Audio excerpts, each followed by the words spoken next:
Hello everyone, आपका बहुत बहुत स्वागत है आपका अपना यूट्यूब चैनल जिसका नाम है चैलेंजेस यूनिक क्लासेस। बहुत दिनों के बाद हम आपके खिदमत में फिर से हाजिर है और आपके लिए आज मॉडर्न फिजिक्स का लेक्चर लेकर आए हैं, जिसमें आपने पिछले वाले वीडियो में मॉडर्न फिजिक्स में देखा था कि हम लोग वहाँ पे डिस्कवरी पढ़े थे इलेक्ट्रॉन का, फिर वहाँ पे वर्क फंक्शन के बारे में भी जाने थे, बहुत सारे टॉपिक्स को हम लोग करे थे। और आज हम लोग उसी टॉपिक उसी चैप्टर को कंटिन्यू करते हैं। आज क्या क्या स्टडी करना है, तो हम जल्दी से टाइम को बर्बाद ना करते हुए उस टॉपिक को बताते हैं कि वो क्या क्या चीज़ आपको करना है। तो यहाँ ध्यान से देखिए, इलेक्ट्रॉन का उत्सर्जन यानी इलेक्ट्रॉन एमिशन या इसको एमिशन ऑफ इलेक्ट्रॉन भी बोला जा सकता है, इसके बारे में आज हमको स्टडी करना है। इसी का ये टाइप्स लिखा हुआ है। और फिर एक लास्ट टॉपिक आज हम लोग को स्टडी करना है जिसका नाम है प्रकाश विद्युत प्रभाव, फोटो इलेक्ट्रिक इफेक्ट। ये सब क्या होता है, कैसे हम इसको डिफाइन करते हैं, सारा चीज़ का हम लोग डिस्कशन करते हैं। काफ़ी इंपॉर्टेंट टॉपिक है ये, तो कुछ ज़्यादा ही इंपॉर्टेंट है, काफ़ी मज़ेदार है, सारा चीज़ को समझते हैं। तो ये आप तभी समझ पाओगे जब आप शुरू से ये लेवल समझते आओगे, ठीक है। तो बहुत इंटरेस्टेड चीज़ है, मज़ेदार। इस पूरे वीडियो को अच्छे से देखिए, पूरा देखिए, ठीक है। और फिर स्टार्ट करते हैं।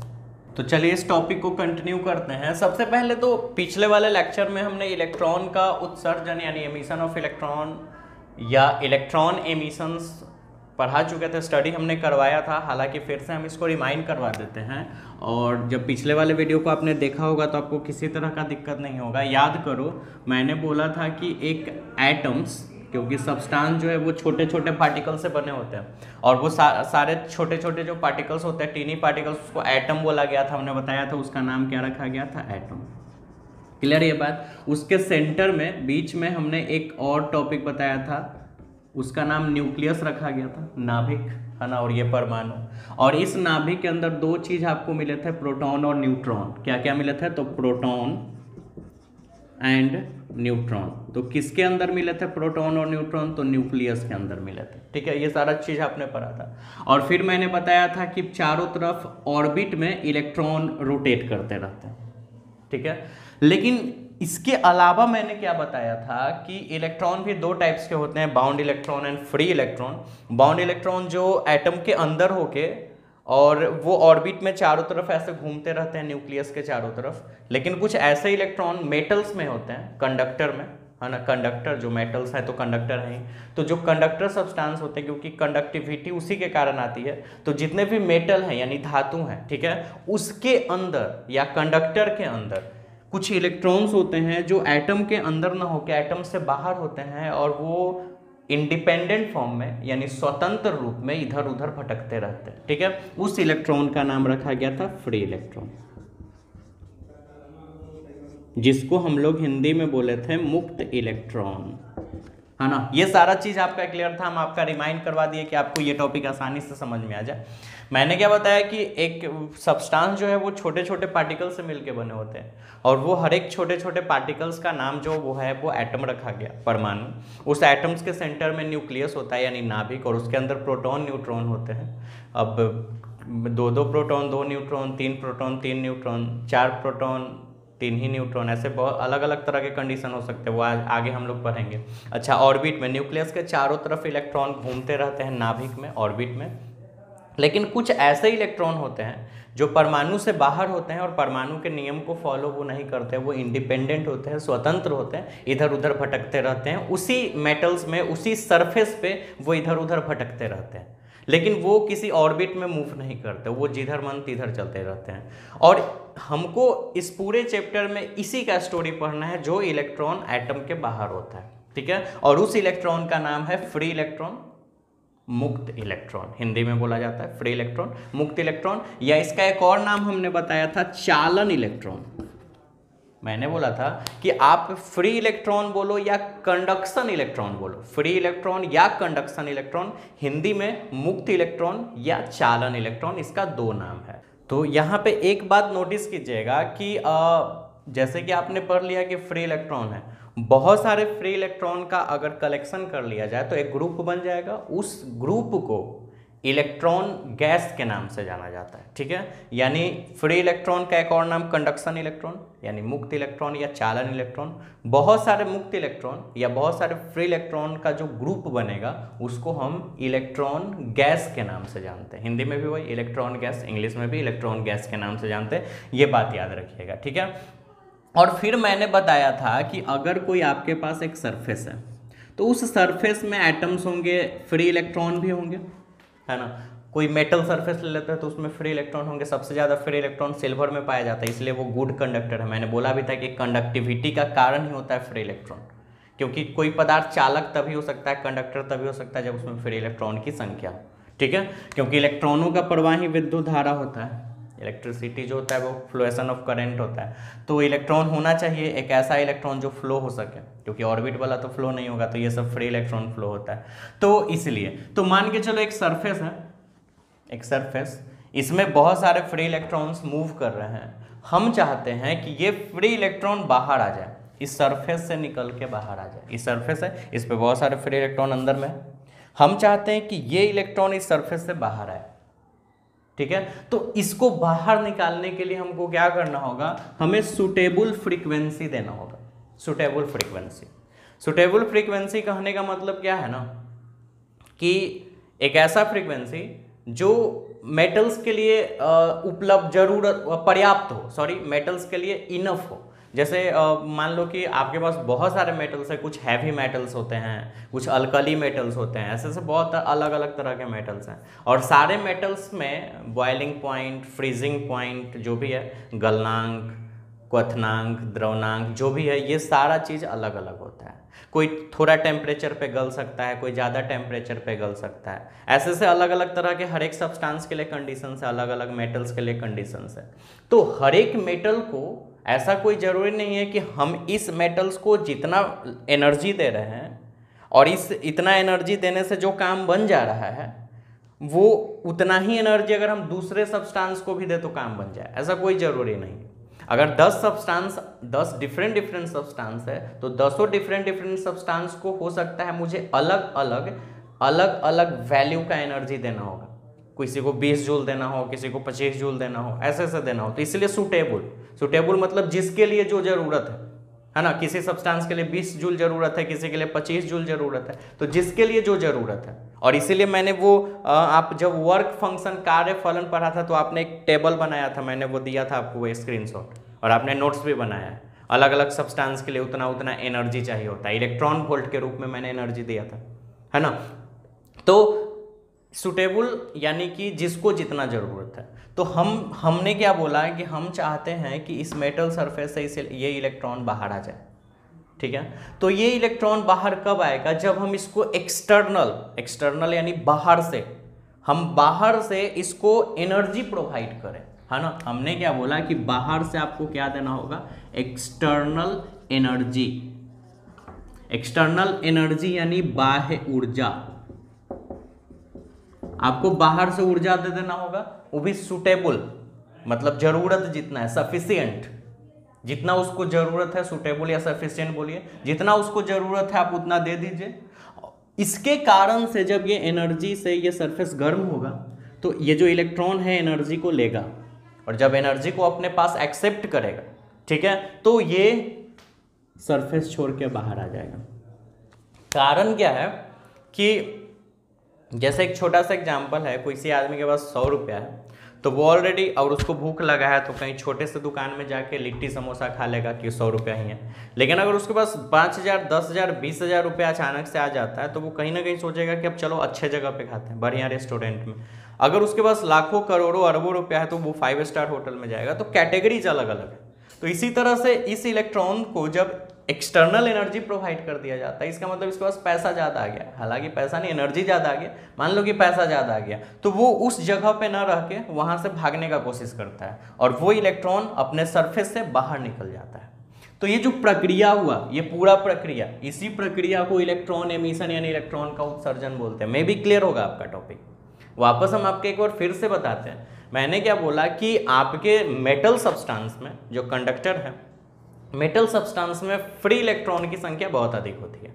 और फ्री इलेक्ट्रॉन कहने का मतलब जो एटम से बाहर होता है। एटम में रहता नहीं है, वो इधर उधर स्वतंत्र होता है, इंडिपेंडेंट होता है कहीं ना कहीं घूमने के लिए। अच्छा, हम उस इलेक्ट्रॉन को बाहर निकालने के लिए बाहर से एक्सटर्नल एनर्जी प्रोवाइड करते हैं, यानी बाहरी ऊर्जा प्रदान कर देते हैं, बाह्य ऊर्जा, और वो सूटेबल या सफिशिएंट जितना उसको जरूरत है। और अगर ऐसा करने से इलेक्ट्रॉन बाहर आता है, और आएगा ही, हो सकता है एनर्जी दिए इलेक्ट्रॉन नहीं बाहर आ रहा है, इसका मतलब हम हो सकता है थोड़ा कम एनर्जी दिए होंगे, इस अगर हम और ज़्यादा एनर्जी का रिक्वायरमेंट हो सकता है, उससे भी नहीं हो रहा है तो और ज़्यादा दो, कहीं ना कहीं एक ऐसा जरूर वैल्यू आएगा एनर्जी का जहां से इलेक्ट्रॉन बाहर निकलेगा। नेचुरल इफेक्ट है, इलेक्ट्रॉन जैसे ही बाहर आएगा तो ये जो घटना हुआ, एक फिनोमिनन हुआ ना, प्रोसेस, ठीक है, ये घटना इलेक्ट्रॉन एमिशन यानी इलेक्ट्रॉन का उत्सर्जन कहा गया। क्लियर है? ठीक है, तो बहुत आसान है। अब ये जो इलेक्ट्रॉन का उत्सर्जन है उसका डिफिनीशन आपके डिस्प्ले पे शो कर रहा है, ठीक है, आप टॉपिक लिख लो इलेक्ट्रॉन का उत्सर्जन, एमिशन ऑफ इलेक्ट्रॉन, या इलेक्ट्रॉन एमिशन भी लिख सकते हो, और यहाँ से आप डिफिनीशन लिख सकते हो, ठीक है। अच्छा, अब जस्ट उसके ये डिफिनीशन लिखने के जस्ट नीचे लिखना कि इलेक्ट्रॉन का उत्सर्जन 4 प्रकार से होता है। ऐसे मुख्यतः 3 ही प्रकार होता है, एक एक्स्ट्रा हम टॉपिक बता रहे हैं, तो आप यहाँ लिखोगे कि इलेक्ट्रॉन का उत्सर्जन 4 प्रकार से होता है, यानी there are 4 types of emission of electron, या there are 4 types of electron emission, ठीक है, जिसमें फर्स्ट नंबर हम लोग पढ़ते हैं, ठीक है, इसको हटा लेते हैं।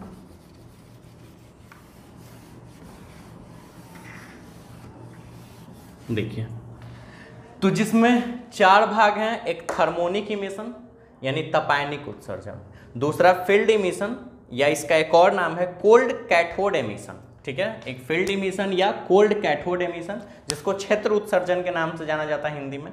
तीसरा है फोटो इलेक्ट्रिक इमिशन, प्रकाश विद्युत उत्सर्जन, और लास्ट है सेकेंडरी इमिशन, द्वितीयक उत्सर्जन। इसमें जो सबसे इंपॉर्टेंट है वो ये है फोटो इलेक्ट्रिक एमिशन, प्रकाश विद्युत उत्सर्जन, यूज भी इसका बहुत ज़्यादा होता है, बताएंगे आगे।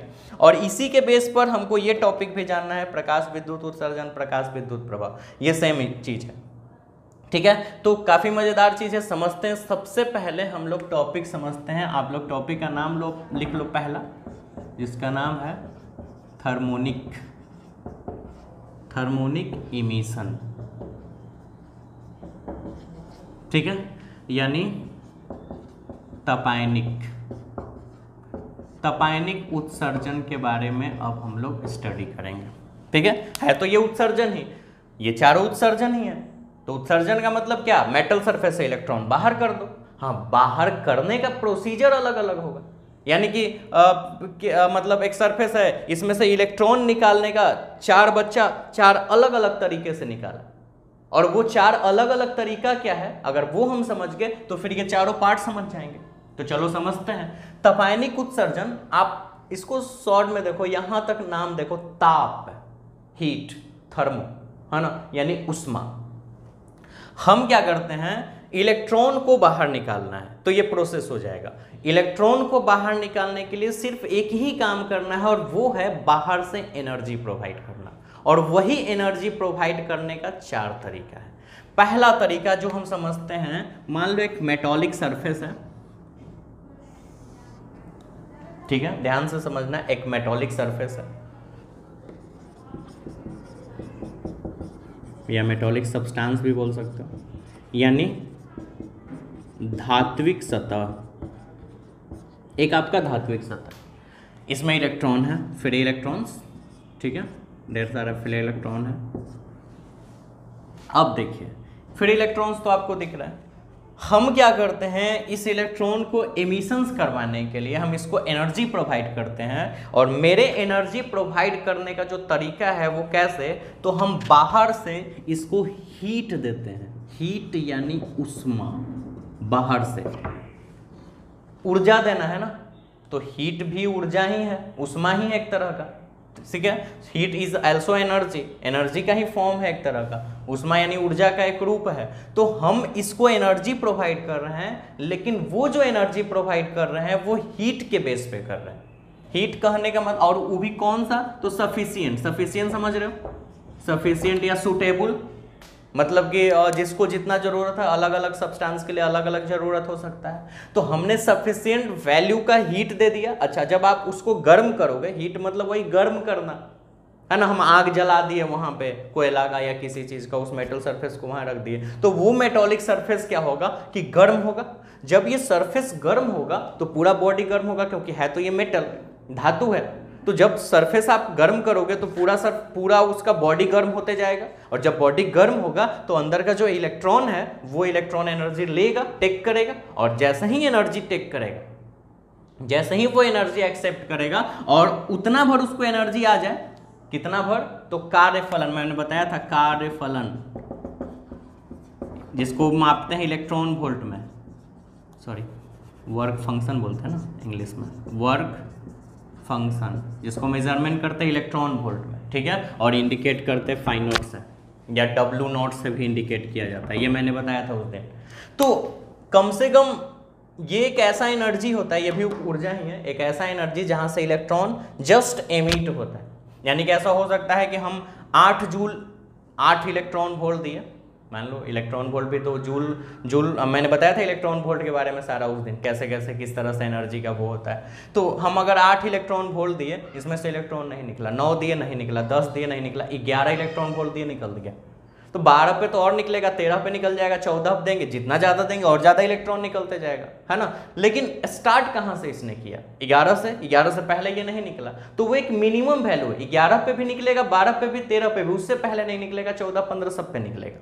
तो जो सबसे मिनिमम वैल्यू है 11, 12, 13, 14, 15 में सबसे मिनिमम वैल्यू 11 है, तो वो जो मिनिमम वैल्यू है, जो सबसे न्यूनतम वैल्यू है, वो कार्यफलन यानी वर्क फंक्शन कहलाता है। और हर एक मेटल्स के लिए अलग अलग होता है, मैंने एक टेबल भी बनवाया था आपका, ठीक है, वो आप समझ रहे हो। तो मैंने इसको एनर्जी दिया, और वो एनर्जी जैसे ही इसके बराबर हुआ, यानी जो हम बाहर से ऊर्जा दे रहे हैं, वो ऊर्जा इस सरफेस का, मान लो कि अगर ये है कोई मान लेते हैं लोहा है, आयरन है, ठीक है, तो आयरन के लिए कुछ ना कुछ कार्यफलन का वैल्यू होगा, आई डोंट नो, मुझे याद नहीं कि कितना है, लेकिन मान लो कुछ है, कुछ भी है, सपोज 15 इलेक्ट्रॉन वोल्ट, हम इसको 15, इसका जो इसके लिए जो सरफेस है, इस सरफेस का कार्यफलन है 15 इलेक्ट्रॉन वोल्ट, ठीक है, यानी वर्क फंक्शन। तो जब हम बाहर से हीट दे रहे हैं, तो हम 10 इलेक्ट्रॉन वोल्ट दिए, कोई फर्क नहीं पड़ेगा, 11, 12, 13, 14, 15, लेकिन जैसे ही 15 देंगे इलेक्ट्रॉन बाहर, 16 देंगे और फायदे वाली बात है, 17 देंगे और फायदे वाली बात है, लेकिन मिनिमम आपको कितना देना होगा, 15। अगर इसका कार्यफलन वर्क फंक्शन इस मेटल के लिए 20 होता, तो आपको कम से कम 20 इलेक्ट्रॉन वोल्ट का एनर्जी देना होता, या आप उससे ज्यादा दे दो, कम नहीं। यानी कहने का मतलब ये है कि किसी भी मेटल सरफेस से अगर आपको इलेक्ट्रॉन का एमिशन करवाना है, तो जो आप एनर्जी प्रोवाइड कर रहे हो, वो एनर्जी, वो जो आप एनर्जी है, यानी वो जो ऊर्जा है, वो वर्क फंक्शन के बराबर होना चाहिए। यानी कहने का मतलब जो आप बाहर से एनर्जी प्रोवाइड कर रहे हो, इस चारों प्रोसेस के लिए ये टर्म है कि अगर आप जो एनर्जी प्रोवाइड कर रहे हो बाहर से, एक्सटर्नल एनर्जी जो आप प्रोवाइड कर रहे हैं, वो वर्क फंक्शन के, यानी वर्क फंक्शन यानी कार्यफलन, ठीक है, या तो बराबर हो या तो बड़ा हो, ठीक है। यानी बाहर का जो एनर्जी है, या तो आप वर्क फंक्शन के बराबर दे दो, यानी अगर इसको 15 इलेक्ट्रॉन वोल्ट दे दे तो निकल सकता है, या ज्यादा दे दे तो निकल सकता है, अगर कम देंगे तो नहीं निकलेगा। तो आप बाहर से जो एनर्जी दे रहे हो, या तो वर्क फंक्शन के बराबर दो या उससे ज्यादा दो, ठीक है, ये कंडीशंस है। तो हम अगर इस मेटल सरफेस पे इलेक्ट्रॉन को बाहर निकालना चाहते हैं, तो जो हम बाहर से हीट प्रोवाइड कर रहे हैं, वो सफिशिएंट वैल्यू का होना चाहिए। सफिशिएंट मतलब इस मेटल का जो वर्क फंक्शन है, यानी कार्यफलन, या तो उसके बराबर एनर्जी दो या उससे ज्यादा एनर्जी दे दो। किसी और सब्सटेंस के लिए कुछ और वैल्यू हो सकता है, ठीक है। जैसी एनर्जी दोगे इलेक्ट्रॉन बाहर आ जाएगा, हो गया इलेक्ट्रॉन का एमिशन। और ऐसे वाले प्रोसीजर को थर्मोनिक एमिशन बोलते हैं, तपायनिक उत्सर्जन। यानी उत्सर्जन है तो इलेक्ट्रॉन को बाहर ही निकालना है, और इलेक्ट्रॉन को बाहर निकालने के लिए ऊष्मा ही चाहिए, सॉरी, इलेक्ट्रॉन को बाहर निकालने के लिए ऊर्जा चाहिए, एनर्जी। और वो एनर्जी कितना चाहिए, तो वर्क फंक्शन के बराबर या उससे ज्यादा, ठीक है। अच्छा, और अगर हमको एनर्जी चाहिए, हमको इलेक्ट्रॉन का उत्सर्जन, एमिशन ऑफ इलेक्ट्रॉन करवाने के लिए एनर्जी, एक्सटर्नल एनर्जी का वैल्यू वर्क फंक्शन से ज्यादा चाहिए या उसके बराबर चाहिए, ठीक है। तो कितने तरह से हम एक्सटर्नल एनर्जी दे सकते हैं, तो वही 4 गो प्रोसीजर है, जिसमें सबसे पहला प्रोसीजर है कि मेरे पास एक्सटर्नल एनर्जी प्रोवाइड करने का सबसे पहला तरीका है कि हम इस सब्सटेंस को डायरेक्ट गर्म कर दें, यानी कि हीट दे दें, उष्मा, ताप दे दें। और ऐसे करके अगर हम प्रोसीजर, इस प्रोसेस से अगर हम इलेक्ट्रॉन का उत्सर्जन करवा देते हैं तो ये फिनोमिनन थर्मोनिक एमिशन यानी तपायनिक उत्सर्जन के नाम से जाना जाएगा। अच्छा, ये जो इलेक्ट्रॉन बाहर आया, ये जो इलेक्ट्रॉन बाहर आया है तो ये मुक्त इलेक्ट्रॉन है, लेकिन ये एक प्रोसीजर हुआ है जिसको थर्मोनिक एमिशन के नाम से जाना गया है। ठीक है, तो इसीलिए इस बेस पर ये जो इलेक्ट्रॉन बाहर निकला, इस इलेक्ट्रॉन को हम लोग थर्मन्स, ठीक है, या थर्मो इलेक्ट्रॉन के नाम से जानते हैं, यानी तपायन, हिंदी में तपायन के नाम से जानते हैं।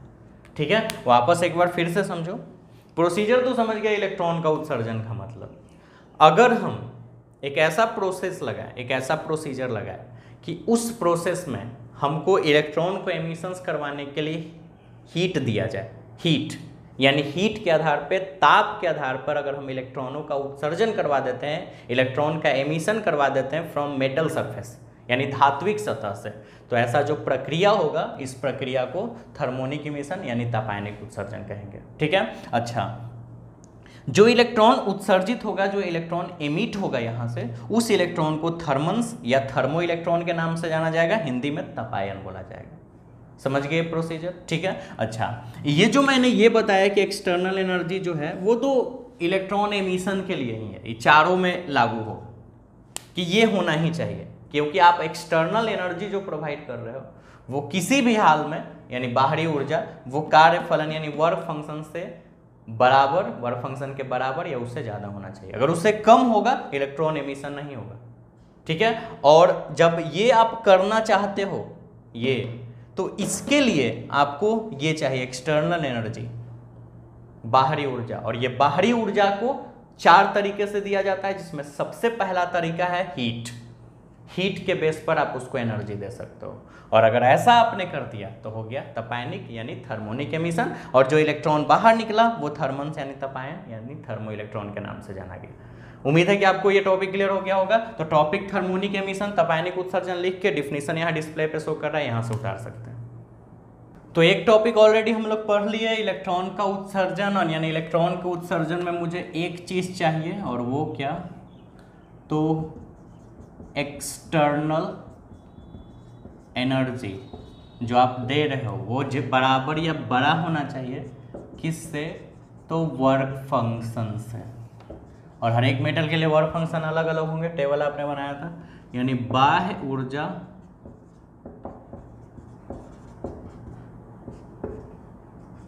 किसी भी हाल में कार्यफलन के बराबर या उससे ज़्यादा होना चाहिए। ठीक है, जिसमें आपने पहला कंडीशन ये जो आपने पढ़ा, ये ताप यानी हीट के बेस पे पढ़ लिया।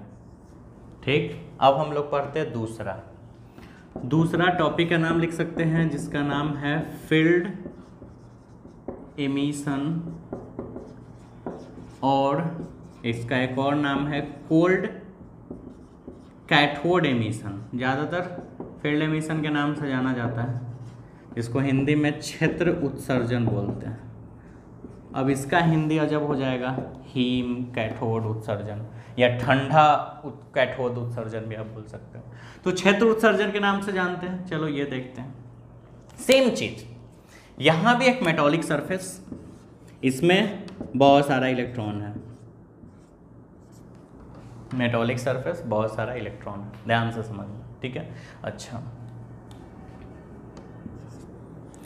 हम लिख लेते हैं मेटॉलिक सरफेस यानी धात्विक सतह। ठीक, इसको भी हमको एनर्जी देना है एक्सटर्नल,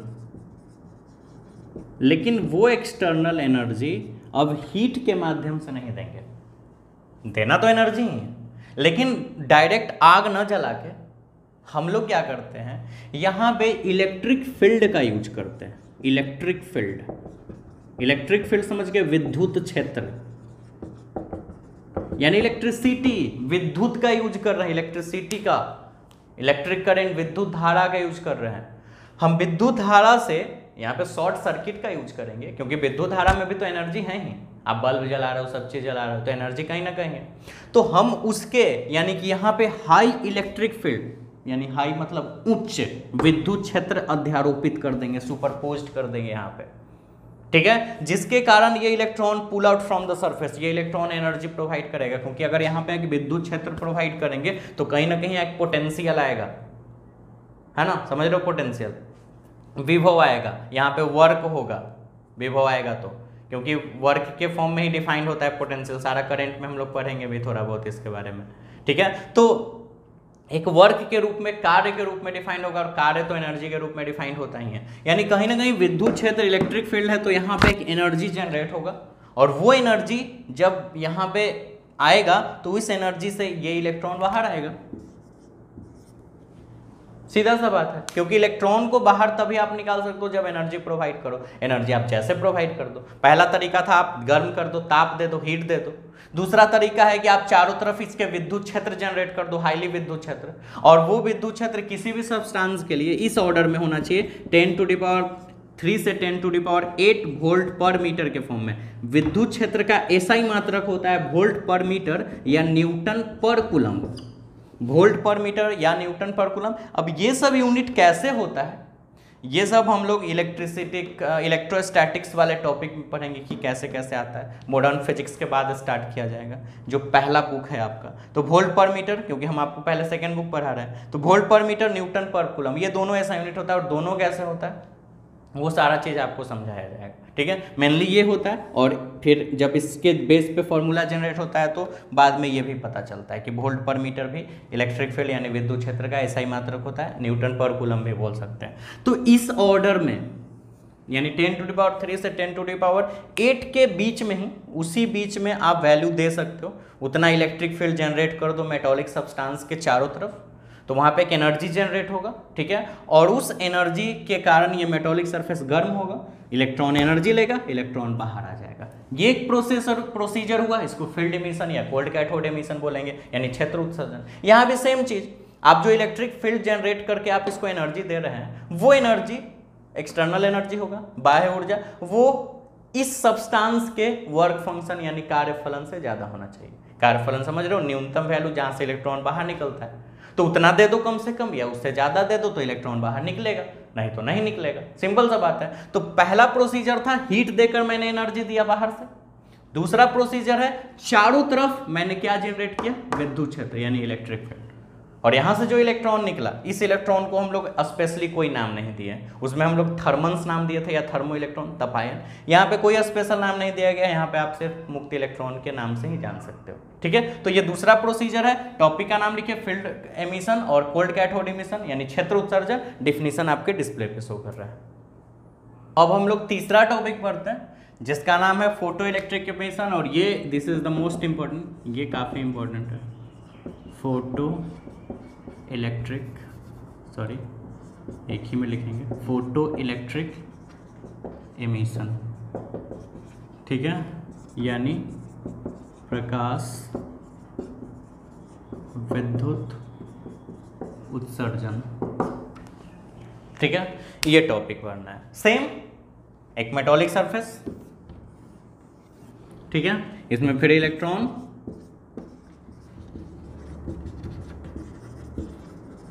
यानी धात्विक सतह, ठीक है, ये एक मेटॉलिक सरफेस हो गया, धात्विक सतह हो गया, इसमें फ्री इलेक्ट्रॉन है, सब फ्री इलेक्ट्रॉन, अंदर बाउंड इलेक्ट्रॉन को नहीं निकालना, आपको पता है ये सारा बात। फिर से हम इसको एक्सटर्नल एनर्जी प्रोवाइड करते हैं इलेक्ट्रॉन बाहर निकालने के लिए, लेकिन वो एनर्जी, वो एक्सटर्नल एनर्जी किस रूप में, न तो अब हम हीट दे रहे हैं यानी ताप नहीं दे रहे हैं, न तो हम इलेक्ट्रिक फील्ड बना रहे हैं यानी न तो हम विद्युत क्षेत्र बना रहे हैं, ठीक है। अब क्या करना है, दो प्रोसीजर से तो हम एनर्जी दे चुके हैं, तीसरा प्रोसेस है मेरे पास धूप, लाइट।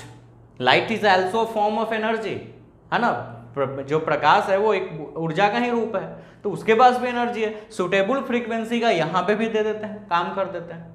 यानी कहने का मतलब ये है कि देखो, जैसे यहाँ पे हम लाइट दिए। हाँ, अलग अलग सब्सटेंस के लिए अलग अलग हो सकते हैं, जैसे मैंने पहले ही बताया कि अल्कली मेटल्स होते हैं, फिर हैवी मेटल्स होते हैं, ऐसे ऐसे बहुत सारे मेटल्स होते हैं। तो किसी के लिए विजिबल लाइट होना चाहिए, किसी के लिए अल्ट्रा वायलेट लाइट से ही काम चल जाएगा, अलग अलग, किसी को एक्सरे का काम, एक्सरे लाइट का ज़रूरत पड़ जाए, तो बहुत अलग अलग कंडीशन हो सकता है। वो सारा हम आपको लिख के देंगे कि कहाँ पे किस चीज़ का क्या ज़रूरत है। तो यहाँ पे हम लाइट के बेस पर एनर्जी दे रहे हैं, सुटेबल सफिशियंट फ्रीक्वेंसी का लाइट, ठीक है, सफिशियंट फ्रीक्वेंसी या सुटेबल फ्रीक्वेंसी, सफिशियंट शॉर्ट में लिख लिया फ्रीक्वेंसी, यानी कि आवृत्ति, फ्रीक्वेंसी यानी आवृत्ति, ठीक है, यानी उच्च आवृत्ति जितना जरूरत है ना।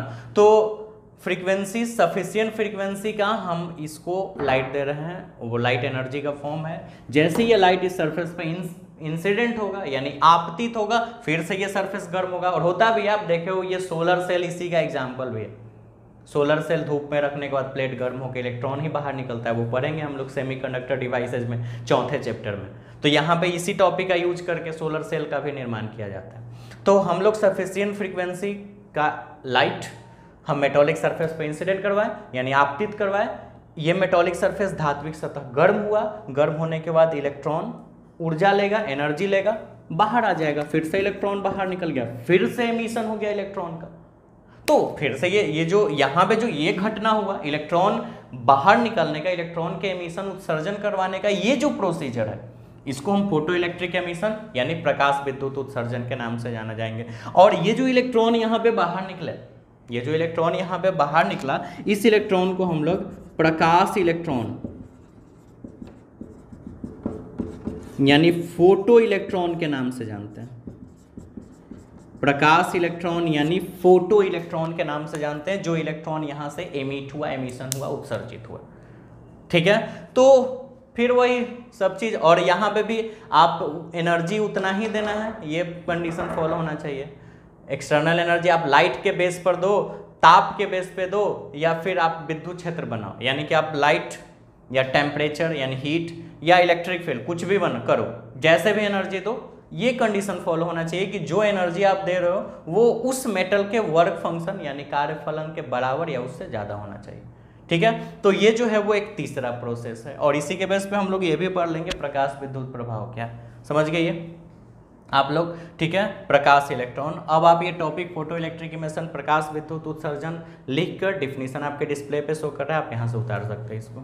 चौथे प्रोसेस में चलते हैं जो लास्ट है। ऐसे तो किसी किसी बुक में 3 ही पढ़ना होता है, लेकिन ये भी चलो पढ़ लेते हैं। सेकेंडरी मेनली 3 ही है, और जो फील्ड इमिशन बताया वो बड़ा खतरनाक है, क्योंकि वो प्रोसीजर इलेक्ट्रिसिटी यूज होता है ना, तो लाइट वगैरह में तो कोई दिक्कत नहीं है, लेकिन करंट अगर मार दिया तो दिक्कत है। टेम्परेचर में भी, हीट में भी उतना दिक्कत नहीं, लेकिन इलेक्ट्रिसिटी वाला खतरनाक होता है। सेकेंडरी इमिशन, द्वितीयक उत्सर्जन, ठीक है, द्वितीयक उत्सर्जन यहाँ पे लिखा हुआ है। फिर से वही चीज़, हमको एक मेटॉलिक सरफेस है, electron electron electron electron electron फिर इलेक्ट्रॉन, ये आपका मेटॉलिक सरफेस हो गया, यानी धात्विक सतह। अब क्या करना है, इसको एनर्जी देना है। वो एनर्जी कैसे दे, अलग तरीका है इसका एनर्जी देने का।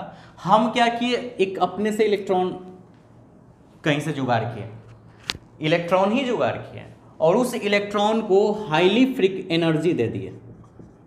हाईली एनर्जी यानी कि काफ़ी ज़्यादा एनर्जी, हाईली उच्च एनर्जी देंगे, और एनर्जी देके इस इलेक्ट्रॉन को अंदर घुसा दिए, क्योंकि हम इसको अगर काइनेटिक एनर्जी प्रोवाइड करते हैं, गतिज ऊर्जा, तो ये इलेक्ट्रॉन इस मेटल सरफेस में इंटर कर जाएगा। एनर्जी देना है ना इसको, तो हम इसको डायरेक्ट एनर्जी सरफेस को ना देके हमने कुछ इलेक्ट्रॉन को एनर्जी दिया, काइनेटिक एनर्जी, गतिज ऊर्जा, और वो जिसके कारण से ये इलेक्ट्रॉन इंटर कर गया इसमें। और जब इलेक्ट्रॉन इस सरफेस में बाहर से इंटर किया, तो ये इलेक्ट्रॉन अपना एनर्जी, जैसे आपने देखा है कि अगर आप ठंडे के दिन में आप आग ताप रहे हो, या हम आग ताप रहे हैं, या कोई भी, और कोई आदमी बाहर कोई बाहर से एक बंदा आ रहा है बाइक चला के, तो ठंडा में उसका हाथ काफ़ी ठंडा हो जाएगा, और आप बैठ के आग ताप रहे हो। आप जब उसका हाथ पकड़ोगे तो आपको क्या होगा कि आपका हाथ गर्म है, तो आप में से हीट उसमें जाने लगेगा, तो आपको ठंडा महसूस होगा, और उसमें बढ़ रहा है एनर्जी, तो उसको गर्म महसूस होगा। यानी कि कभी भी दो डिफरेंट टेम्परेचर के दो ऑब्जेक्ट को अगर कांटेक्ट में लाते हैं तो हीट का फ्लो होता है, आपने ये पढ़ा था। हाँ, दोनों अगर इक्वल टेम्परेचर पे हैं तो वो नहीं होगा, लेकिन डिफरेंट टेम्परेचर पे हैं, अलग अलग ताप पे, तो वो हीट का फ्लो करवाएगा।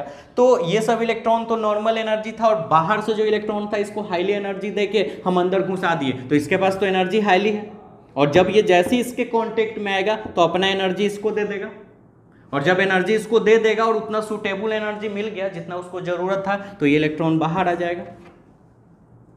ठीक है, हो सकता है इसके पास काफी ज्यादा एनर्जी है, तो ये 3-4 गो में टच हो गया, 4-5 इस सब में टच हो गया, सारे इलेक्ट्रॉन को टच कर गया, तो सबको अपना एनर्जी प्रोवाइड कर दिया, सारे इलेक्ट्रॉन को बाहर निकाल दिया। हो सकता है एक इलेक्ट्रॉन के कारण 5 इलेक्ट्रॉन भी बाहर आ जाए, या कुछ भी हो सकता है, अलग अलग कंडीशन हो तो रहा है ना। इलेक्ट्रॉन तो बाहर आ रहा है, इलेक्ट्रॉन तो सरफेस से बाहर निकल रहा है, और अगर इलेक्ट्रॉन सरफेस से बाहर निकल रहा है, इसी को तो इलेक्ट्रॉन एमिशन, इलेक्ट्रॉन का उत्सर्जन बोलते हैं। तो ये जो प्रक्रिया हुआ इसको द्वितीयक उत्सर्जन यानी सेकेंडरी एमिशन कहेंगे।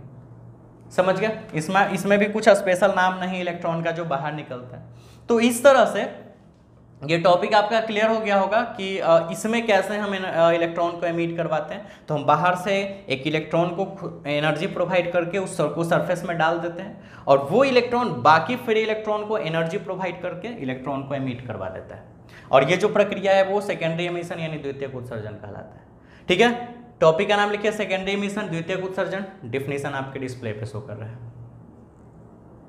ठीक है, अब आप समझ गए होंगे ये चारों प्रक्रिया। इलेक्ट्रॉन का उत्सर्जन तो समझ ही रहे, तपायनिक उत्सर्जन, इलेक्ट्रॉन को बाहर निकलना। हाँ, चारों में ये कंडीशन फॉलो होना चाहिए, बाह्य ऊर्जा जो दे रहे हैं वो हर एक जितने भी मेटॉलिक सरफेस है उसके कार्यफलन से ज्यादा या उसके बराबर होना चाहिए, एक्सटर्नल एनर्जी उसके वर्क फंक्शंस के बराबर या उससे ज्यादा होना चाहिए। ठीक है, अगर हम ऐसा काम हीट के बेस पे यानी ताप के बेस पे कर दे रहे हैं तो ये वाला प्रक्रिया हो गया। अगर हम विद्युत क्षेत्र यानी field emission, field electric field generate करके कर रहे हैं तो ये प्रक्रिया।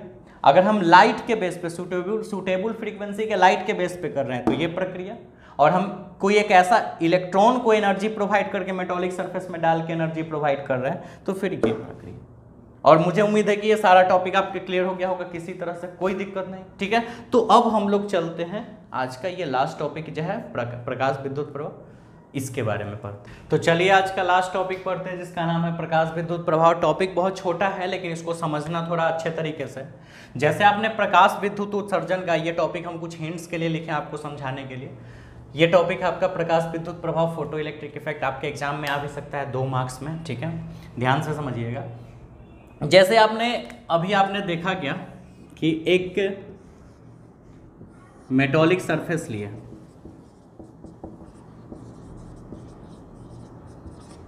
ठीक है, आपने एक मेटॉलिक सरफेस लिया यानी कि धात्विक सतह। आप इस पे सफिशिएंट फ्रीक्वेंसी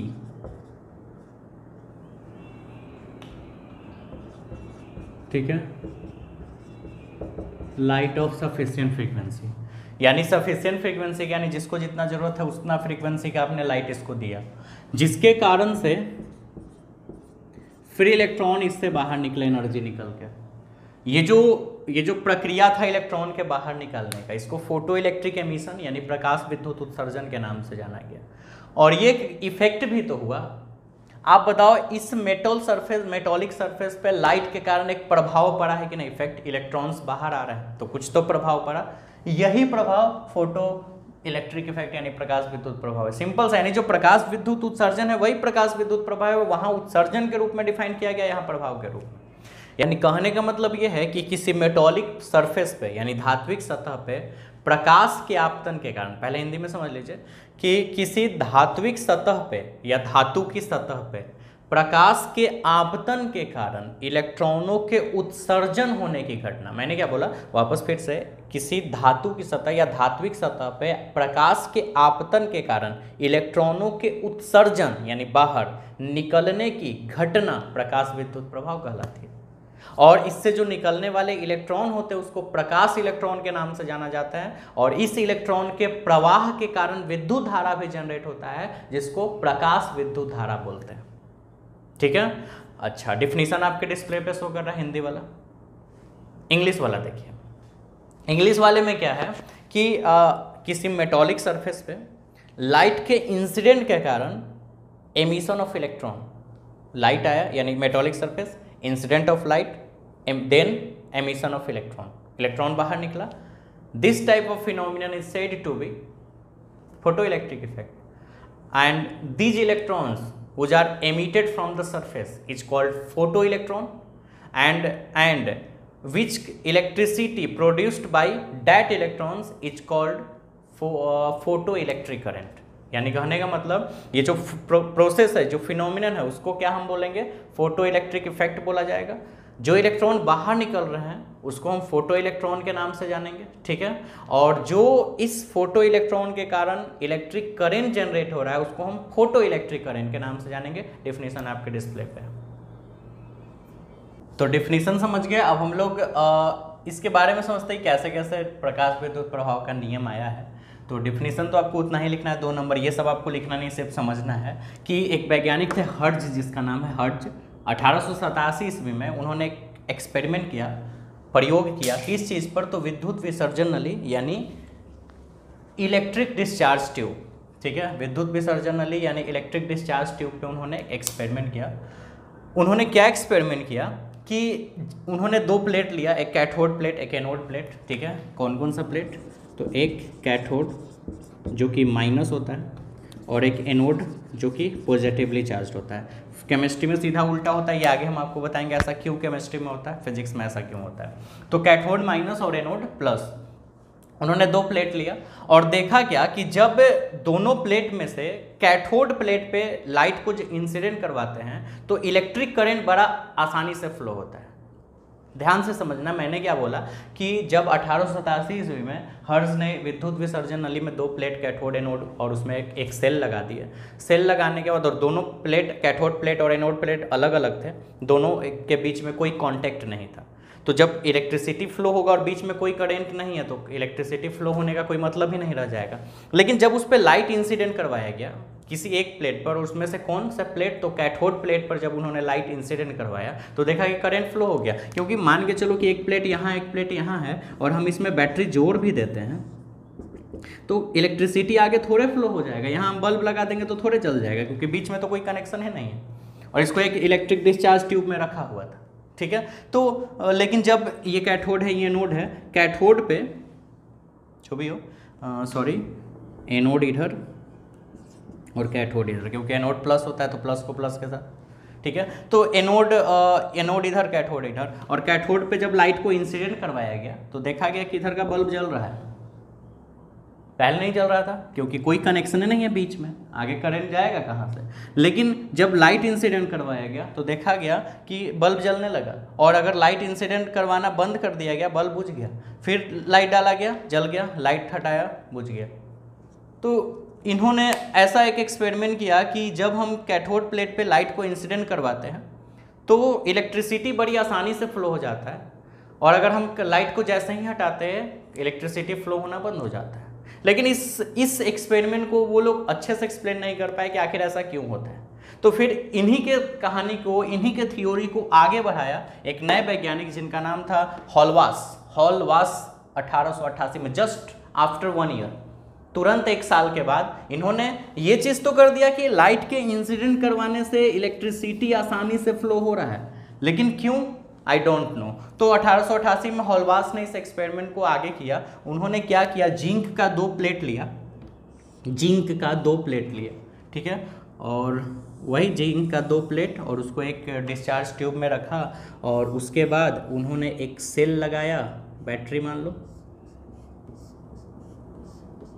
एक बैटरी लगाया। उन्होंने एमीटर वगैरह भी लगा दिया, वोल्ट मीटर ये सब मापने, एमीटर वोल्ट मीटर लगाया करंट और पोटेंशियल वगैरह मेजरमेंट करने के लिए, ठीक है। ऐसा उन्होंने कंस्ट्रक्शन बनाया, और ये आपका प्लस हो गया माइनस, एक जिंक प्लेट को पॉजिटिव रखा गया और एक को निगेटिव, सिरा से ये प्लस सिरा से जोड़ दिया, एक माइनस सिरा से जोड़ दिया गया, ठीक है। उसके बाद देखा गया कि जब लाइट को कहाँ पे, तो माइनस वाले प्लेट पे इंसिडेंट करवाया गया, माइनस वाले पे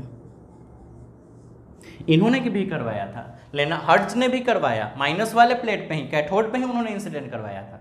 करंट फ्लो हो गया था आसानी से, लेकिन प्रॉब्लम क्या था कि आखिर क्यों, कैथोड पे अगर डाले तो ऐसा क्या हो रहा था जिसके कारण से ये इलेक्ट्रिसिटी फ्लो होने लगा। ठीक है, तो ध्यान से समझना, इन्होंने देखा क्या कि जब हम माइनस पे इन्हीं के एक्सपेरिमेंट को आगे बढ़ा रहे हैं, तो जब हर्ट्ज ने माइनस पे डाला था तो हॉलवास ने भी माइनस प्लेट पे ही डाला है, प्लस पे नहीं डाला है। ठीक है, अच्छा, प्लस पे भी डालने से क्या होगा बताएंगे। तो जब लाइट इंसिडेंट हुआ यहाँ पे, तो ये प्लेट होगा गर्म, सरफेस गर्म होगा लाइट के इंसिडेंट के कारण, फोटो इलेक्ट्रिक इफेक्ट, एमिशन आप पढ़े। ठीक है, तो ये सरफेस गर्म होगा तो इसमें से निकलेगा इलेक्ट्रॉन। कौन सा इलेक्ट्रॉन? Free electron. ठीक है, और इलेक्ट्रॉन पे कौन सा चार्ज होता है? तो माइनस। तो इसमें से जितने भी माइनस चार्ज निकल रहे हैं फ्री इलेक्ट्रॉन, क्योंकि जिंक है तो माइनस, जो भी माइनस इसमें से इलेक्ट्रॉन निकल रहे हैं, और ये प्लेट है प्लस, इस सारे इलेक्ट्रॉन को अपने तरफ खींच लेगा। तो जब इसमें पूरे ऐसे इलेक्ट्रॉन, बहुत सारे फ्री इलेक्ट्रॉन भर जाएंगे, देखो ये सर्किट पूरा नहीं हो गया, इलेक्ट्रॉन से इधर फ्लो होने लगा, इलेक्ट्रिसिटी इधर फ्लो होने लगेगा। ठीक है, यानी कि ये पूरा ये बीच में कोई कनेक्शन नहीं था, लेकिन ये पूरा इलेक्ट्रॉन से भर गया, तो ये सर्किट पूरा हो गया ना, परिपथ पूरा हो गया, तो करंट फ्लो होने लगा। एमीटर यहाँ पे स्केल दिखा दिया कि हाँ करंट फ्लो हो रहा है। तो हॉलवास ने ये चीज़ तो कर दिया कि हाँ, हर्ट्ज ने सिर्फ ये किया कि इलेक्ट्रिसिटी फ्लो बहुत आसानी से हो जाता है जब हम लाइट इंसिडेंट करवाते हैं कैथोड प्लेट पे, यानी माइनस पे, निगेटिव पे। लेकिन ऐसा क्या हो रहा है जिसके कारण इलेक्ट्रिसिटी फ्लो हो रहा है? तो हॉलवास ने ये एक्सपेरिमेंट जिंक पे करके दिखाया कि ये इसलिए होता है क्योंकि जब हम प्लेट पे वो इंसिडेंट करवाते हैं लाइट, तो वहाँ से इलेक्ट्रॉन्स बाहर आते हैं। इलेक्ट्रॉन का एमिशन होता है, उत्सर्जन होता है, और वो इलेक्ट्रॉन्स एनोड प्लेट द्वारा अट्रैक्ट कर लिए जाते हैं, जिसके कारण ये पूरा सर्किट पूरा हो जाता है और फिर करंट फ्लो होने लगता है। लेकिन अभी भी इन्होंने एक एक्सप्लेनेशन नहीं दिया कि अगर हम इस लाइट को इस पे इंसिडेंट करवा दें, माइनस पे इंसिडेंट ना करवा के अगर प्लस पे इंसिडेंट करवा दें, ठीक है, तो इलेक्ट्रिसिटी फ्लो नहीं हो रहा है। तो ऐसा क्यों? इस पे हम कैथोड पे यानी माइनस पे ही अगर हम लाइट इंसिडेंट करवाते हैं तो सर्किट पूरा हो रहा है, लेकिन अगर हम लाइट को इस पे इंसिडेंट करवा देते हैं प्लस पे, तो सर्किट पूरा नहीं हो रहा है, इलेक्ट्रिसिटी फ्लो नहीं हो रहा है। तो ऐसा क्यों? तो तुरंत कुछ सालों के बाद इस 1892 में एक वैज्ञानिक है लेनार्ड, उन्होंने ये पता किया कैसे कि जब हम लाइट को इस सरफेस पे इंसिडेंट ना करवा के अगर इस पे इंसिडेंट करवाएंगे, ध्यान से देखना, प्लस पे, तो इलेक्ट्रॉन तो यहां से भी बाहर निकलेंगे क्योंकि मेटल्स दोनों हैं। तो जब इस पर से इसमें से इलेक्ट्रॉन बाहर निकलेंगे तो इलेक्ट्रॉन चाहे किसी भी सरफेस से बाहर निकले, इससे भी निकले या इससे भी निकले, है तो इलेक्ट्रॉन माइनस ही ना। तो इससे जब इलेक्ट्रॉन माइनस निकलेगा जो बाहर, तो वो माइनस होगा, और ये इलेक्ट्रॉन निकल के जाना चाहेगा इसके पास, और ये भी माइनस है। माइनस माइनस कभी एक दूसरे को अट्रैक्ट करेगा नहीं। समझे बात? वापस फिर से मैंने क्या बोला कि पहले जब लाइट इस पे इंसिडेंट करवाए थे तो ये प्लेट माइनस था, इलेक्ट्रॉन तो माइनस बाहर निकलेगा, इलेक्ट्रॉन तो माइनस होता ही, तो इससे इलेक्ट्रॉन बाहर निकला। लेकिन ये तो प्लस है, तो ये प्लस इस सारे इलेक्ट्रॉन को अपने तरफ खींच लिया, सर्किट पूरा कर दिया। लेकिन जब हम इस पे लाइट इंसिडेंट करवाएंगे और इससे इलेक्ट्रॉन बाहर निकलेगा, तो इलेक्ट्रॉन तो माइनस से निकलेगा, चाहे वो किसी भी सरफेस से निकले, क्योंकि इलेक्ट्रॉन का चार्ज ही माइनस होता है। लेकिन इस इलेक्ट्रॉन को ये प्लेट नहीं खींच पाएगा क्योंकि ये खुद भी माइनस है, तो माइनस माइनस से रिपेल कर देगा एक दूसरे को, कभी सर्किट पूरा ही नहीं होने देगा। तो ये थ्योरी बताया लेनार्ड ने। ठीक है, आप भी समझ गए होंगे। मान लो प्लस माइनस, इस पे लाइट इंसिडेंट करवाएं तो इलेक्ट्रॉन बाहर निकला और ये इलेक्ट्रॉन इस प्लस ने खींच लिया। लेकिन लाइट जब इस पे इंसिडेंट करवाए तो इससे इलेक्ट्रॉन बाहर निकला, लेकिन ये माइनस इसको नहीं खींच पाएगा क्योंकि माइनस माइनस को थोड़े खींचेगा। ठीक है, वो तो रिपेल कर देगा, तो सर्किट पूरा नहीं होगा। तो ये चीज़ लेनार्ड ने बताया। ठीक है, अच्छा, लेकिन क्या था, इसी बीच में कुछ सालों के बाद एक वैज्ञानिक थे सर जे टॉमसन। इस एक्सपेरिमेंट को 100%, क्योंकि सर जे टॉमसन वाला थ्योरी आपने देखा था, इलेक्ट्रॉन का उन्होंने खोज किया था, यही इलेक्ट्रॉन का भी खोज किए थे कि जब ये जो पार्टिकल्स था, इस पार्टिकल्स को उन्होंने, जो इलेक्ट्रॉन, जो छोटे छोटे पार्टिकल्स हैं, इसको उन्होंने अच्छे से प्रैक्टिकली एक्सपेरिमेंट करके देखा कि जो इससे बाहर निकल रहे हैं वो सच में इलेक्ट्रॉन ही है ना, मेटॉलिक सरफेस। वो आप इनका कहानी पहले ही हमने आपको बता दिया कि ये सही में इलेक्ट्रॉन ही है ना। तो फिर इन्होंने क्या किया कि इस पार्टिकल का स्पेसिफिक चार्ज, ठीक है, यानी कि विशिष्ट आवेश विशिष्ट आवेश बराबर होता है आवेश बटा द्रव्यमान, यानी चार्ज बाय मास, यानी the ratio of charge and mass is defined as specific charge, यानी आवेश और द्रव्यमान के अनुपात को विशिष्ट आवेश कहते हैं। समझे?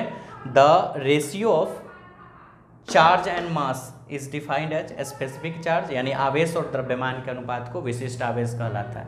तो जब ये छोटे छोटे पार्टिकल्स को सर जे थॉमसन ने 1898 में उसके प्रैक्टिकली उसके सारे चीज़ को जानकारी लिया, सारे चीज़ उन्होंने पता किया, मास और चार्ज को जब उन्होंने निकाला तो देखा कि उसका विशिष्ट आवेश इतना आ रहा है, और ये विशिष्ट आवेश इलेक्ट्रॉन का ही था, क्योंकि इलेक्ट्रॉन इलेक्ट्रिसिटी का खोज हमने बताया था उस दिन के क्लास में, पहले वाले वीडियो के लेक्चर में, कि इलेक्ट्रिसिटी का जब खोज हो गया था उसके बाद उस समय का कहानी बता रहे हैं जब इलेक्ट्रिसिटी का खोज हो चुका था, लेकिन बादल वगैरह जो बारिश होता है वहाँ पे भी क्या चीज़ का प्रभाव होता है वो सारा चीज़ का एक्सप्लेन किए थे विथ वीडियो इफेक्ट वगैरह डाल के, तो वो सारा चीज़ क्लियर है आपका।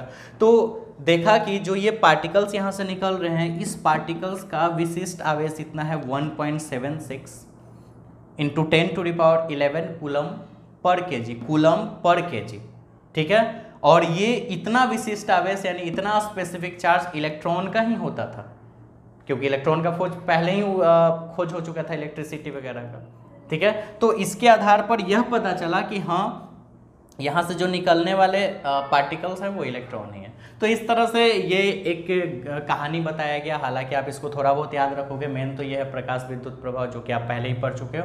इसको एक बार फिर से सुन लो। 1887 में हर्ट्ज जो थे विद्युत विसर्जन नली यानी इलेक्ट्रिक डिस्चार्ज ट्यूब में उन्होंने कैथोड एनोड में बैटरी सेल लगाया, कैथोड पे लाइट इंसिडेंट करवाया, करेंट का फ्लो हुआ, हटा दिए लाइट, नहीं फ्लो हुआ। लेकिन क्यों ऐसा हुआ ये उन्होंने नहीं बताया। फिर हॉलवास ने 1888 में उन्होंने 2 जिंक का प्लेट लेके बैटरी एमीटर ये सब जोड़ के देखा, माइनस पे उन्होंने डाला तो देखा कि उसमें से इलेक्ट्रॉन बाहर निकल रहे हैं। इन्होंने वो चीज़ एक्सप्लेन किया कि इलेक्ट्रॉन बाहर आके इसके द्वारा अट्रैक्ट हो रहा है, और वो जो मतलब इलेक्ट्रॉन वो कौन सा, तो नेगेटिव पार्टिकल्स है तो वो प्लस के द्वारा अट्रैक्ट हो रहा है। लेकिन अगर हम इस पे लाइट इंसिडेंट करवाए तो क्यों नहीं सर्किट पूरा हो रहा है, क्यों इलेक्ट्रिसिटी नहीं फ्लो हो रहा है। तो लेनार्ड ने इस चीज़ को एक्सप्लेन किया कि अगर हम प्लस पे डालें तो निकलने वाले जो पार्टिकल्स होंगे वो निगेटिव होंगे, और वो निगेटिव प्लेट उसको अट्रैक्ट नहीं कर पाएगा, इसके कारण सर्किट पूरा नहीं होगा, इलेक्ट्रिसिटी फ्लो नहीं होगा। और लास्ट जो टॉपिक है उसके बाद ये जो पार्टिकल्स निकल रहे थे यहाँ पे, उस पार्टिकल का स्पेसिफिक चार्ज विशिष्ट आवेश जब उन्होंने पता किया सर जे थॉमसन ने, तो इसके आधार पर इनको पता चला कि एग्जैक्टली इलेक्ट्रॉन ही है, ठीक है। तो इस तरह से प्रकाश विद्युत प्रभाव के ये ऐसे ऐसे घटना के बारे में बताया गया। सारा चीज़ समझ गए। अब 10 मिनट का और क्लास है, थोड़ा सा और चीज़ पढ़ते हैं, और वो क्या है तो प्रकाश विद्युत प्रभाव के नियम, वो भी आपके 2 नंबर में क्वेश्चन आ सकते हैं। प्रकाश विद्युत प्रभाव का डेफिनेशन आ सकता है, प्रकाश विद्युत प्रभाव के नियम आ सकते हैं, या दोनों साथ में भी आ सकते हैं, ठीक है। तो इस तरह से तो चलो देखते हैं। इसके लिए लास्ट टॉपिक पढ़ते हैं, और टॉपिक का नाम है प्रकाश विद्युत प्रभाव के नियम यानी law of photo electric effect. ये भी आपका एग्जाम में आ सकता है। तो बहुत आसान है, तो वो सारा चीज़ तो डिस्प्ले पे लिखा हुआ रहेगा अभी कुछ देर बाद, लेकिन अभी समझ लेते हैं। अभी आपने एक टॉपिक पढ़ा था प्रकाश विद्युत प्रभाव में कि एक मेटॉलिक सरफेस, ठीक है, इसमें फ्री इलेक्ट्रॉन्स है, ठीक है। अब हम इसको क्या करते हैं, लाइट देते हैं, ठीक। इसमें से इलेक्ट्रॉन बाहर निकलेगा, फोटो इलेक्ट्रिक इफेक्ट का फिनोमिनन हो गया, ठीक। इलेक्ट्रॉन बाहर निकल गया तो अच्छा इसके नियम क्या है। पहला नियम कि rate of emission of electron ध्यान से देखना, rate of emission of photo electron मानते हैं, क्योंकि इस थ्योरी में जो इलेक्ट्रॉन बाहर निकलता है उसको फोटो इलेक्ट्रॉन के नाम से जाना जाता है। यानी कि प्रकाश इलेक्ट्रॉन के उत्सर्जन का दर नहीं समझ रहे हो, मतलब रेट कैसे रेट होता है, इतना रुपये प्रति केजी, ऐसे ऐसे रेट होता है। तो उसी तरह से इलेक्ट्रॉन निकल रहा है, तो मान लो कि इलेक्ट्रॉन में अगर हम किसी सरफेस पे लाइट दे रहे हैं, एनर्जी दे रहे हैं, तो इतना एनर्जी पे इतना इलेक्ट्रॉन निकल रहा है, इतना एनर्जी पे इतना इलेक्ट्रॉन निकल रहा होता है 10 रुपये केजी, 50 रुपये केजी, ऐसे ऐसे। तो इतना एनर्जी पे इतना इलेक्ट्रॉन निकल रहा है, ये रेट है। तो वो जो रेट है निकलने का, इलेक्ट्रॉन के बाहर आने का जो रेट है, यानी जो दर है, रेट यानी दर, rate of emission of photo electron यानी प्रकाश इलेक्ट्रॉन के उत्सर्जन का दर, किस रूप में निकल रहा है, कितना एनर्जी पे कितना इलेक्ट्रॉन निकल रहा है, वो डायरेक्टली प्रोपोर्शनल होता है इंटेंसिटी ऑफ लाइट के, इंटेंसिटी ऑफ लाइट, यानी समानुपाती होता है किसके, तो प्रकाश के तीव्रता के, इंटेंसिटी ऑफ लाइट यानी प्रकाश का तीव्रता। ठीक है, हमने पढ़ा था प्रकाश का जो तीव्रता होता है is defined as square of amplitude, यानी जो तरंग होते हैं या जो प्रकाश हो गया उसके आयाम का वर्ग कर दो, आयाम समझ रहे हो, ये मैक्सिमम हाइट, आयाम का वर्ग कर दो तो तीव्रता के रूप में डिफाइंड होता है। आपने प्रकाश के व्यतिकरण इंटरफेरेंस वाले चैप्टर में यहाँ पढ़ा था। तो पहला लॉ यही है कि the rate of emission of photo electron, the rate of emission of photo electron is directly proportional to intensity of light, यानी ये डिपेंड करता है इलेक्ट्रॉन के उत्सर्जन होने का दर, यानी प्रकाश इलेक्ट्रॉन के उत्सर्जन होने का जो दर होता है, एमिशन ऑफ फोटो इलेक्ट्रॉन का जो रेट होता है, वो डिपेंड करता है इंटेंसिटी ऑफ लाइट पे। किस रूप में डिपेंड करता है, डायरेक्टली या इनडायरेक्टली फॉर्म में, तो डायरेक्टली फॉर्म में। डायरेक्टली फॉर्म में कहने का मतलब जितना ज़्यादा इंटेंसिटी होगा लाइट का, यानी हाई चमक यानी ज़्यादा एनर्जी, तो जितना ज़्यादा लाइट का इंटेंसिटी होगा उतना ही ज़्यादा इलेक्ट्रॉन बाहर आएगा, और जितना कम होगा इंटेंसिटी उतना कम इलेक्ट्रॉन बाहर आएगा। ये सबसे पहला नियम है। यानी कि अगर आपको इलेक्ट्रॉन्स को ज़्यादा से ज़्यादा आपको मेटॉलिक सरफेस से बाहर निकालना है, एमिशन करवाना है, तो आप लाइट के इंटेंसिटी को ज़्यादा से ज़्यादा रखो। अगर कम से कम रखोगे, प्रकाश के तीव्रता को कम रखोगे, तो इलेक्ट्रॉन कम निकलेगा। ये पहला नियम है। ठीक है, समझ के बाद दूसरा नियम क्या है कि maximum kinetic energy of photo electron,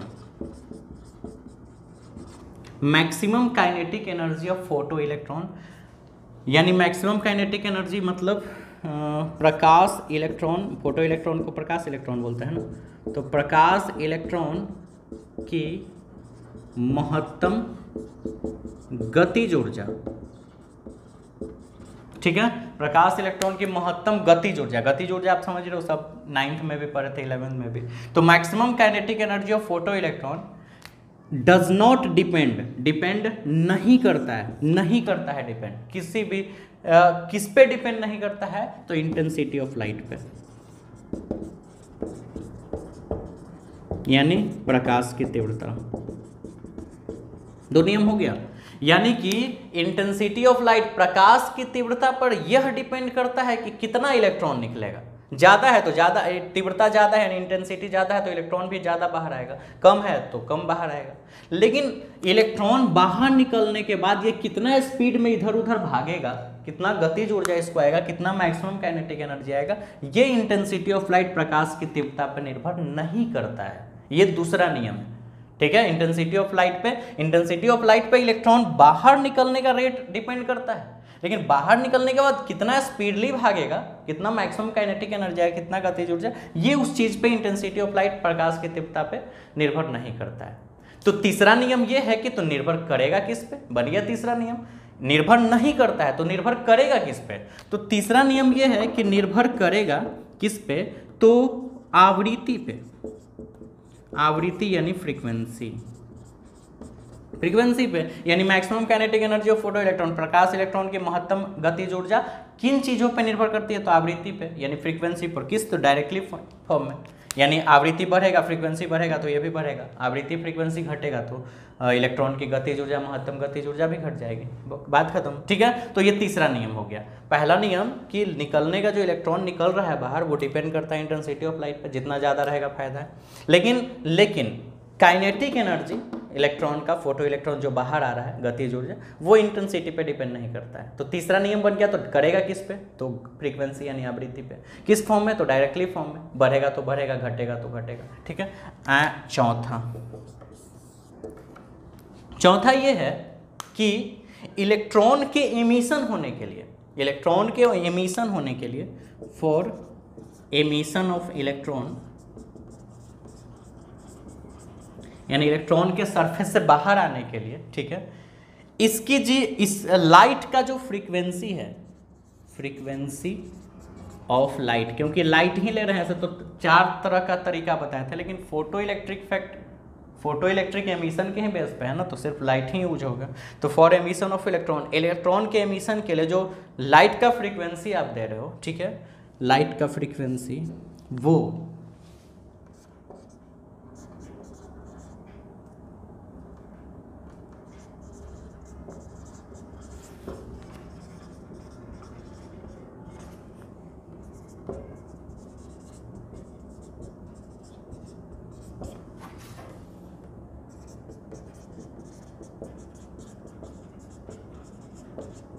ये तीसरा नियम है, सॉरी चौथा, कि इलेक्ट्रॉन को बाहर निकालने के लिए जो लाइट है, लाइट का कुछ ना कुछ फ्रीक्वेंसी होगा, तो उस लाइट की फ्रीक्वेंसी यानी जो प्रकाश की आवृत्ति है वो ज़्यादा होना चाहिए या बराबर होना चाहिए किसके, तो थ्रेशोल्ड फ्रीक्वेंसी यानी देहली आवृत्ति।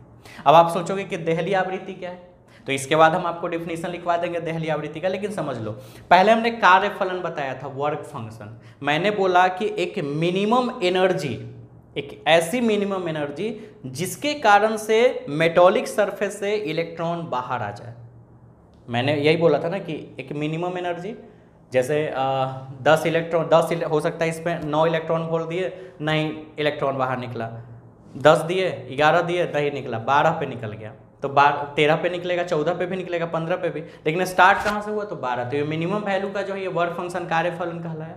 उसी तरह थ्रेशोल्ड फ्रीक्वेंसी क्या है कि एक मिनिमम फ्रीक्वेंसी, वहाँ पे मिनिमम एनर्जी था, वर्क फंक्शन मिनिमम एनर्जी, यहाँ मिनिमम फ्रीक्वेंसी यानी न्यूनतम आवृत्ति, एक ऐसी न्यूनतम आवृत्ति जिसके कारण इलेक्ट्रॉन बाहर निकले। वहाँ एक न्यूनतम ऊर्जा के कारण इलेक्ट्रॉन बाहर निकले, यहाँ डिफिनीशन एक देहली आवृत्ति एक ऐसी न्यूनतम आवृत्ति है जिसके कारण से इलेक्ट्रॉन धातु सतह से बाहर आता है, उत्सर्जित होता है। यानी threshold frequency is a minimum frequency, एक मिनिमम फ्रीक्वेंसी है कि अगर हम इसको किसी मेटॉलिक सरफेस पे इंसिडेंट करवाते हैं तो इलेक्ट्रॉन बाहर करवा देगा, यानी वहां से इलेक्ट्रॉन बाहर निकलना स्टार्ट होगा, और उससे ज्यादा फ्रीक्वेंसी दीजिएगा तो और फायदे वाली बात है, ठीक है। तो वो थ्रेशोल्ड फ्रीक्वेंसी है जिसका डेफिनेशन अभी हम बाद में लिखते हैं। तो हमने क्या बोला कि frequency of light, threshold frequency पे ही इलेक्ट्रॉन बाहर निकलना स्टार्ट हो जाएगा, अगर उससे ज़्यादा दे देंगे तो और फायदे वाली बात है, ठीक है। फ्रीक्वेंसी के कारण एनर्जी ही प्रोवाइड होगा, लेकिन यहाँ वहाँ हम एनर्जी के रूप में ना डिफाइन करके फ्रीक्वेंसी आवृत्ति के रूप में डिफाइन करते हैं। तो चौथा नियम ये है कि किसी भी हाल में अगर आपको मेटॉलिक सरफेस से अगर लाइट को इंसिडेंट करवाना है तो जो लाइट आप दे रहे हो उसका फ्रीक्वेंसी यानी उसका आवृत्ति कम से कम देहली आवृत्ति यानी थ्रेशोल्ड फ्रीक्वेंसी के बराबर होना चाहिए या उससे ज़्यादा होना चाहिए, उससे कम रहेगा तो काम नहीं बनेगा। ये चौथा नियम। एंड लास्ट पांचवा नियम क्या है कि पांचवा नियम ये है कि मान लो मेटॉलिक सरफेस पे लाइट को इंसिडेंट करवाए, तो लाइट अंदर गया, इलेक्ट्रॉन एनर्जी लिया, फिर इलेक्ट्रॉन बाहर आया, कुछ ना कुछ समय लगा होगा। पहले लाइट गया, मेटॉलिक सरफेस गर्म हुआ, इलेक्ट्रॉन एनर्जी लिया, इलेक्ट्रॉन बाहर आया, तो कुछ ना कुछ तो टाइम लगा होगा ना। वो टाइम बहुत ही कम लगता है, कितना, तो लगभग 10 के पावर -5 सेकेंड, सॉरी 10 के पावर -8 सेकेंड से भी कम, ये भी कंफर्म नहीं है, उससे भी कम। 10 के पावर -8 सेकेंड तो नहीं माने, 1 सेकेंड पलक झपका 1 सेकेंड खत्म। 10 के पावर -8 सेकेंड मतलब 1/10 के पावर 8 है ना, इतना सेकेंड, यानी कितना छोटा सेकेंड है, इतना कम, उससे भी कम समय हो सकता है। इतना यानी लाइट के इंसिडेंट करने और इलेक्ट्रॉन के बाहर निकलने में इतना कम समय लगता है कि जिसको अनुमान करना भी संभव नहीं है, इतना कम समय लगता है। तो ये 5 नियम है फोटो इलेक्ट्रिक इफेक्ट के, प्रकाश विद्युत प्रभाव के, ठीक है। समझ गया सारा टॉपिक। पहला क्या था कि प्रकाश जो इलेक्ट्रॉन निकलेंगे बाहर वो डिपेंड करेगा इंटेंसिटी पे, तीव्रता पे, लेकिन उस इलेक्ट्रॉन की मैक्सिमम काइनेटिक एनर्जी, महत्तम गतिज ऊर्जा इंटेंसिटी पे डिपेंड नहीं करेगी, तो किस पे करेगी, फ्रीक्वेंसी पे। अच्छा, चौथा नियम क्या है कि इलेक्ट्रॉन के एमिशन होने के लिए इस इफेक्ट में, फोटो इलेक्ट्रिक इफेक्ट, प्रकाश विद्युत प्रभाव में, फ्रीक्वेंसी जो है वो लाइट का वो थ्रेशोल्ड फ्रीक्वेंसी से ज़्यादा होना चाहिए, ठीक है। और लास्ट नियम है कि इलेक्ट्रॉन के सॉरी लाइट के इंसिडेंट होने और इलेक्ट्रॉन के एमिशन होने में जो समय लगता है वो काफ़ी कम लगता है। कितना? तो 10⁻⁸ सेकेंड से भी कम लगता है। अब आपके डिस्प्ले पे प्रकाश विद्युत प्रभाव के नियम को लिखा हुआ है, आप यहाँ से स्क्रीनशॉट ले लो, फिर आप अपना नोट्स बना लो, और उसके बाद थ्रेशोल्ड देहली आवृत्ति की भी आपकी डिफिनीशन यहाँ दी होगी, आप यहाँ से उतार सकते हो। ठीक है, तो यहाँ तक सारे टॉपिक्स को आप अच्छे से कंप्लीट कीजिए, क्योंकि आगे जो है हम लोग को मैक्स प्लैंक का क्वांटम थ्योरी पढ़ना है। It's the most important. Quantum physics काफ़ी मज़ेदार चीज़ होता है, बहुत खतरनाक भी है। अगर इसके बारे में अगर सर्वज्ञ आदमी हो जाए ना, तो इस ब्रह्मांड में वो भगवान कहलाएगा, लेकिन हालांकि हो नहीं सकता है। दिन पर दिन कुछ ना कुछ एक्सपेरिमेंट चल रही है। साइंस है, साइंस हमेशा डेली लोग सीखता है। अगर वो बहुत बड़ा अगर साइंटिस्ट भी रहा होगा तो वो साइंस डेली सीख रहा है, साइंस को बता नहीं रहा, वो खुद साइंस को सीख रहा है और फिर उसको वो एक किताब में दे रहा है। ठीक है, साइंस बहुत बड़ा चीज़ है, कभी ख़त्म नहीं हो सकता है। इसके एक्सपेरिमेंट प्रैक्टिकल होते रहेंगे, बहुत अलग अलग चीज़ें आती रहेगी। तो ये सारा चीज़ आप आसानी से पढ़ो, सब चीज़ हम आपको बता दिए। और मिलते हैं फिर हम लोग नेक्स्ट वीडियो में। और लाइक बटन दबाना मत भूलना, कमेंट्स भी करना। ठीक है, और फिर हम लोग कल के जो वीडियो है उसमें तो मैथ्स क्लास करेंगे, और फिर उसके बाद का जो वीडियो आएगा उसमें फिजिक्स क्लास करेंगे। तो ठीक है, बाय बाय।